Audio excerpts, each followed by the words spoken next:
Hello, we're at Home Daily Bible Readings, April 27th, 2020.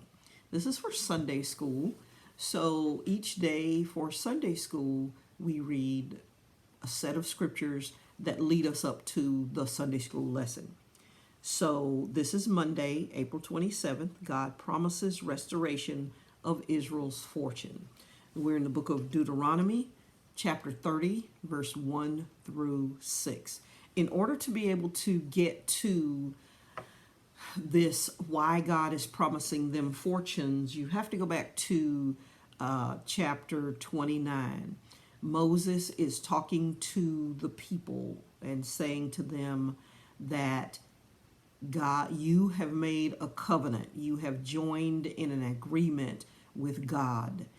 And in joining in this agreement with God, you need to keep your part because God is not going to keep his, God is always going to keep his part. So the children of Israel, he brought them in, he brought in the men, he brought in the children, your little ones, your wives, your strangers, everybody. And Moses talks to them about what happens when you follow God. He also tells them that horrible things will happen to them if they don't hold fast or if they don't stay with this covenant, if they don't keep this covenant, if they don't do the things that they said they were going to do in this covenant. So then he says, everything is going to be bad. The whole land is brimstone and salt and burning, and it won't grow stuff. It's going to be overthrown, like verse 23. So today's lesson comes out of chapter 30. So it starts with, and it shall come to pass when all these things are come to thee, the blessings and the curse. So he reigns on the just and the unjust.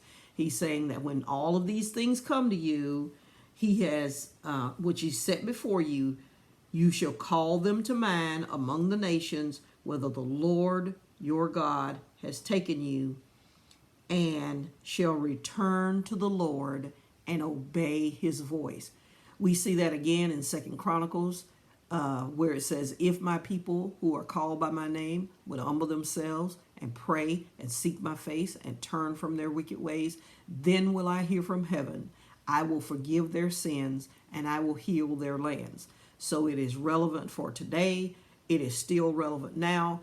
But Moses tells them in chapter 29 of Deuteronomy that they are, if these things happen, you need to call on God who has delivered you out of things before, who has delivered you from the bonds of illness, from the bonds of plagues, from the bonds of all kinds of things. He's delivered you, and now you need to call on the God that you know and serve him sincerely.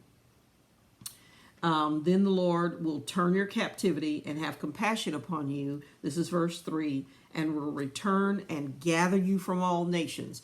And we see that gathering from all nations across the Old Testament, even into the New Testament. And in the New Testament, in Revelation, it ends with, he is going to gather you from all nations, from every point of the earth, from every area of the earth. He's going to gather you. He's going to bring you back to him because he is the one that delivers. If any of your people be driven out anywhere under heaven, God will gather them from thence, and he will find you. He will gather you. So there's no place that you can go, no place that you can hide, no place that you can be. You are not forsaken. God says, if you will turn to me, I'll come get you. Wherever you are, hands down, I got this. And the Lord will bring you into the land that your fathers possessed, and you shall possess it, and he will do thee good and multiply you above your fathers, and the Lord God will circumcise your heart. In other words, all of that roughness, all of that hatred, all of that lust, all of the ungodly desires, God's going to cut all of that off.